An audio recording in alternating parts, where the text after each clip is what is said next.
Hello student, मैं आपका शिक्षक मित्र आपका आपके यूट्यूब चैनल जिसका नाम वैल्यू एजुकेशन 247 है, मैं आपका हार्दिक स्वागत करता हूं। आज का विषय जो है कक्षा 8 के विद्यार्थियों के लिए है। ठीक है, आज हम कक्षा 8 के जो गणित विषय है उसके मॉडल टेस्ट पेपर नंबर 5 पर चर्चा करेंगे। तो सबसे पहले हम जो है वस्तुनिष्ठ प्रश्न पर शुरू करते हैं। 1 से 8 तक इन वस्तुनिष्ठ प्रश्नों की संख्या रहने वाली है और इन सभी के उत्तर आपको क्रमाक्षर कोष्ठक में लिखने होते हैं।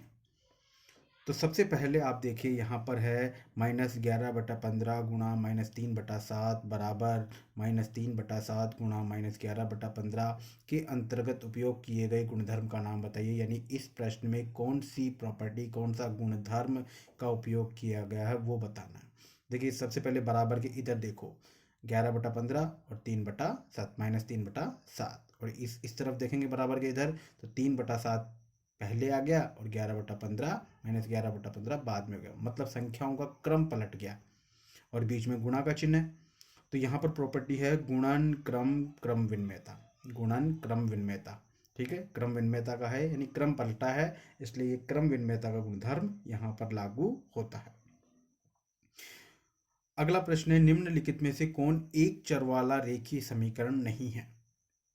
देखिए यहाँ पर कि इस पूरे समीकरण में केवल एक ही चर है x, तो ये तो एक चर वाला हुआ।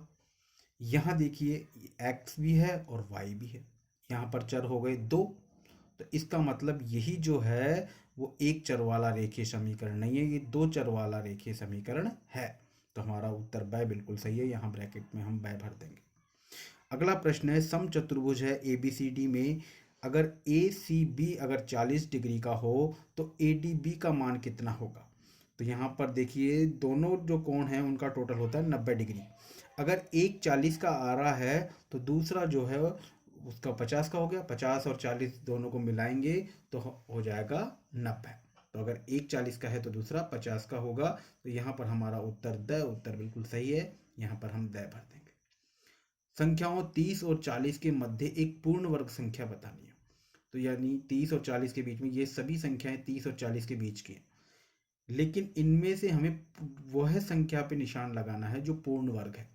अब पूर्ण वर्ग ये कैसे मालूम चलेगा, तो देखो सबसे पहले आप जैसे मान लीजिए ये लिखा हुआ है आपका, सबसे पहले जो भी संख्या दी हुई है उसके टुकड़े करेंगे। हमें नहीं पता कौन सी पूर्ण वर्ग है कौन सी पूर्ण वर्ग नहीं है, तो पूर्ण वर्ग का पता लगाने के लिए टुकड़े करेंगे। जैसे 32 लिख दिया मैंने यहाँ पे, अब 32 में 2 का भाग लगाएंगे तो 16, फिर 16 में 2 का भाग लगाएंगे तो 8, 8 में फिर 2 का भाग लगाएंगे तो 4, फिर 4 में 2 का भाग लगाएंगे तो 2। अब इनके जोड़े बना के देखो, देखिए ये मतलब दो में से दो दो के जोड़े बनेंगे, एक जोड़ा बन गया, यहाँ एक जोड़ा बन गया, लेकिन इसका जोड़ा नहीं बना।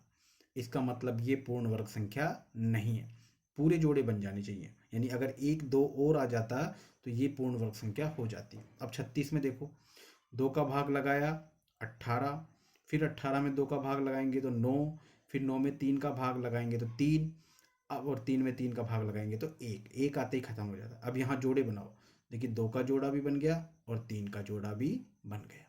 इसका मतलब यहाँ पूरे जोड़े बन गए, कोई संख्या शेष नहीं रही। यहाँ पर एक दो शेष रह गया जिसका जोड़ा नहीं बना था, तो ये पूर्ण वर्ग नहीं है, ये पूर्ण वर्ग संख्या है। यानी कि 36 जो है वो पूर्ण वर्ग संख्या है। तो यहाँ पर आपका उत्तर जो स है वो बिल्कुल सही है। अगला प्रश्न, निम्न में से कौन सी पूर्ण घन संख्या नहीं है। यानी पूर्ण घन संख्या, जैसे यहाँ पूर्ण वर्ग के लिए पूछा है, यहाँ पूर्ण घन के बारे में पूछा। तो यहाँ पर दो दो के जोड़े बन रहे थे, सेम करना वही काम है, लेकिन यहाँ पे दो दो के जोड़े बन रहे थे, यहाँ तीन तीन के जोड़े बनेंगे। घन में तीन तीन के जोड़े बनते। जैसे मान लीजिए यहाँ पर मैंने ये संख्या ले ली, जैसे सबसे पहले 1000 का मालूम करना, 2 का भाग लगाएंगे 500, 2 का भाग लगाएंगे 500 में तो 250, 250 में भी 2 का भाग लगाएंगे तो 125। अब 125 में 2 का भाग नहीं जाएगा क्योंकि इसके पीछे 5, तो 5 का भाग लगाएंगे तो 25, फिर 25 में 5 का भाग लगाएंगे तो 5, और 5 में 5 का भाग लगाएंगे तो 1। अब यहाँ जोड़े बनाओ, देखिए दो के, अब तीन तीन के जोड़े बनाने, जैसे यहाँ पे दो दो के जोड़े बनाए थे ना, यहाँ तीन तीन के लेने। तो देखिए 1 2 3, इन 3 2 से 1 2 ले लेंगे, और ये 5 5 5, इसके पूरे जोड़े बन गए। इसका मतलब ये पूर्ण घन संख्या है। अच्छा 243 के बना के देखो, 3 का भाग लगाएंगे 81, 81 में 3 का भाग लगाएंगे तो 27, 27 में 3 का भाग लगाएंगे तो 9, 9 में 3 का भाग लगाएंगे 3, 3 में 3 का भाग लगाएंगे तो 1। देखो 3 का जोड़ा तो बन गया 3 3 में से, लेकिन ये जो 3 है इसका नहीं बना, एक 3 कम रह गया, इसका मतलब ये पूर्ण घन संख्या नहीं है। तो यहाँ पर पूर्ण घन संख्या नहीं है उसके बारे में पूछा, तो 1000 तो थी, इन दोनों का हम चेक कर लेंगे, तो नहीं है, तो ये 243 नहीं है क्योंकि इसके जोड़े नहीं बने थे। अगला प्रश्न है 60 विद्यार्थियों में से 25% गणित में रुचि रखते हैं, तो गणित में रुचि नहीं रखने वाले विद्यार्थियों की संख्या क्या होगी। देखिए ऐसे प्रश्न जो हैं बहुत ही इम्पोर्टेंट होते हैं, बहुत आ भी जाते हैं और बच्चा जो है उलझ करके रह जाता है, उसे पता ही नहीं होता कि क्या करना होता है। इसका बहुत ही सही तरीका मैं आपको बताता हूँ और बहुत ही सरल तरीका मैं आपको बताता हूँ। देखो सबसे पहले ये देखो कि प्रश्न में दिया क्या है।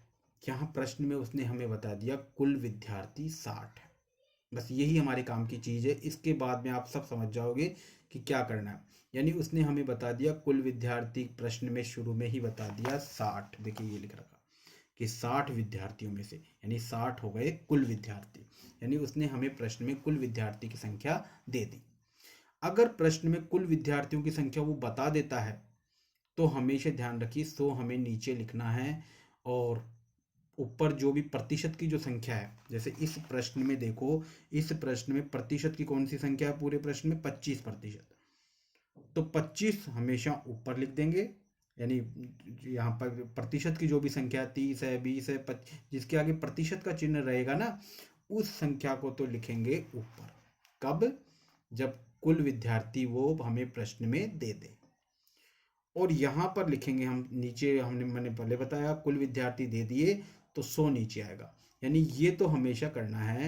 यानी बच्चे हमेशा कंफ्यूज इसी में रहते हैं, 100 कभी ऊपर आता है, 100 कभी नीचे आता है।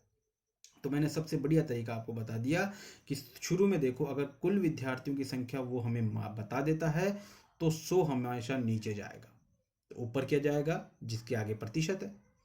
अगर कुल विद्यार्थी नहीं देता है तो 25 नीचे आ जाता, 100 ऊपर चला जाता।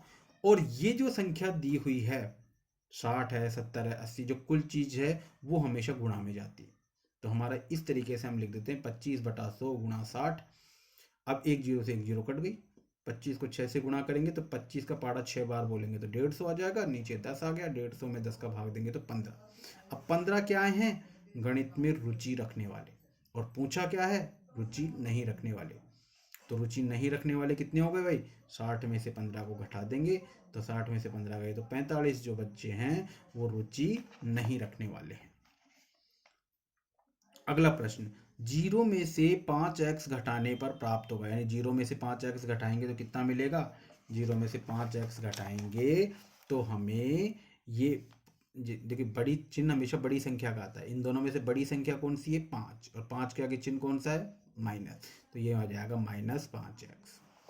इसी प्रकार से अगला प्रश्न है 2 उसकी घात 3 और इन दोनों की भी घात 2 है, तो इसका मान क्या होगा? देखिए आपने पढ़ा होगा, आपको पढ़ाया गया होगा कि जब भी घात के ऊपर घात होती है, यानी ये घात फिर इसके ऊपर एक और घात, तो जब घात के ऊपर घात होती है तो ये गुणा हो जाती है, यानी 3 को 2 से गुणा कर देंगे तो क्या आ जाएगा? 6।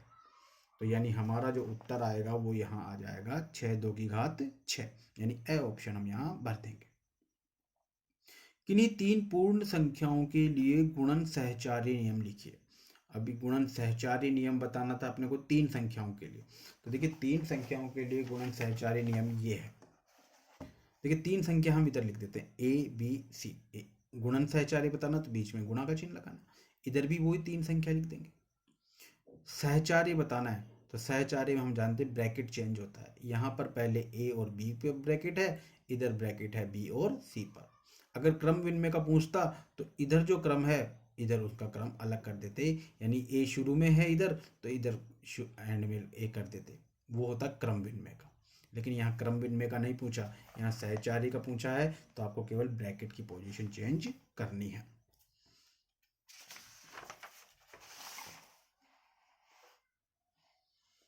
चलिए आगे चर्चा करते हैं अपन अगले प्रश्न 10 प्रश्न की 10वें नंबर की। समीकरण 3x बराबर 2x प्लस 18 को हल कीजिए। तो देखिए यहाँ पर हम देखिए यहाँ हम इसको हल करेंगे। देखिए 3x है बराबर 2x प्लस 18। अब सबसे पहले बराबर का चिन्ह उतारो, ये बराबर का चिन्ह, और जो भी अपनी जगह बैठा है उसको उतारो। जैसे 3x खुद की जगह बैठा है तो यहाँ 3x उतार दिया, बराबर इधर 18 खुद की जगह बैठा है तो 18 उतार दिया। अब जो गलत बैठा है उसको लेके आओ। जैसे यहाँ 2x गलत बैठा है, इसकी जगह इधर होनी चाहिए थी। ये व्यंजकों का पोजीशन बराबर के इधर होती है लेफ्ट साइड में, तो ये 2x को हम इधर लेके आएंगे। तो 2x जब इधर आएगा तो उसका जो चिन्ह है वो बदल जाएगा। तो बदल जाएगा, तो यहाँ 3x में से 2x गया तो x, और यहाँ आ गया 18, तो x बराबर आ गया हमारा 18। तो इस तरीके से हम जो है इस समीकरण को हल कर देंगे। अगला प्रश्न, वह सबसे छोटी संख्या ज्ञात कीजिए जिससे निम्नलिखित संख्याओं को गुणा करने पर पूर्ण घन प्राप्त हो जाए। पूर्ण घन करना है, तो देखिए घन के लिए मैंने आपको, घनमूल के लिए क्या बताया आपको, जोड़े बनाने, तो वही काम इसमें भी करना है आपको। देखिए संख्या है हमारी यहाँ पर क्या, 72। ठीक है, सबसे पहले इसकी टुकड़े करेंगे। 72 में 2 का भाग लगाएंगे 36, 36 में 2 का भाग लगाएंगे 18, 18 में 2 का भाग लगाएंगे 9, 9 में फिर 2 का भाग नहीं जाएगा, 3 का भाग लगाएंगे तो 3, और 3 में 3 का भाग लगाएंगे तो यहाँ पर आ जाएगा 1। और जब 1 आ जाता है तो वहाँ पर हमारी जो क्रिया है वो खत्म हो जाती है, संक्रिया। अब घन बताना है, घन, तो इनके जोड़े बनाएंगे। देखिए 3 यानी 1 2 3, ये 3 2 में से 1 2 ले लेंगे, इसका तो जोड़ा बन गया। अब जोड़ा किसका नहीं बना, 3 का जोड़ा नहीं बना, यहाँ 1 3 और होना चाहिए। तो जिसका जोड़ा नहीं बनाना उसको इससे गुणा करना है, तो 72 को गुणा कर देंगे 3 से, तो हमारा उत्तर आ जाएगा 216, यानी ये पूर्ण घन संख्या हो जाएगी 216। जब 216 के टुकड़े करेंगे ना तो पूरे जोड़े बन जाएंगे। दूसरा है, नेक्स्ट है हमारा 100। देखिए 2 का भाग लगाएंगे 50, 50 में 2 का भाग लगाएंगे 25, 25 में 5 का भाग जाएगा तो 5, और 5 में 5 का भाग जाएगा तो 1। यहाँ पर न 2 का जोड़ा बन रहा है और ना 5 का। भाई 3 में से लेते ना, घन बताना है ना, घन, तो घन के लिए क्या करते हैं, 3 में से 1 लेते हैं। तो यहाँ पर ना तो 2 3 हो पाए ना 5 3 हो पाए, तो दोनों के नहीं बने। तो 100 को इस, जैसे यहाँ पर 72 को गुणा किया था 3 से, क्योंकि 3 का जोड़ा नहीं बना था। ठीक है, इसी प्रकार से यहाँ पर इस 100 को गुणा करना पड़ेगा 2 से भी, क्योंकि 2 का भी जोड़ा नहीं बना, और 5 से भी गुणा करेंगे क्योंकि 5 का भी जोड़ा नहीं बना। तो 100 और 2 पंजे 10, तो 100 को 10 से गुणा करेंगे तो 1000, मतलब अगली जो संख्या होगी पूर्ण घन वो होगी 1000। आइए चर्चा करते हैं अपने 12वें प्रश्न पर। निम्नलिखित अनुपात को प्रतिशत में परिवर्तित कीजिए। देखिए प्रतिशत में ये अनुपात दिया हुआ है, इसको हमें प्रतिशत में करना है। तो सबसे पहले देखिए 2:3, सबसे पहले इसको लिख देंगे बट्टे में, 2/3 अनुपात को बट्टे में भी लिख सकते हैं। अब चूंकि प्रतिशत में बदलना है तो इसको गुणा कर देंगे 100 से। प्रतिशत में बदलने के लिए 100 से गुणा करते हैं, और प्रतिशत के चिन्ह को हटाने के लिए 100 का भाग लगाते हैं। तो 2 को 100 से गुणा करेंगे तो 200, ये 3 आ गया। 200 में 3 का भाग लगाएंगे, तो देखिए 3 इस तरीके से भाग लगाना आपको आता है। देखिए 3 6 18, बच गए 2, फिर 20 हो गया, फिर 3 6 18, फिर यहाँ आगे संख्या उतारने के लिए नहीं है तो यहाँ पॉइंट लगा देंगे, 0 उतार लेंगे। ठीक है, फिर 3 6 18, और फिर 3 6 18, ऐसे तो ये चलता रहेगा, लेकिन हमें 2 अंक तक लेना है।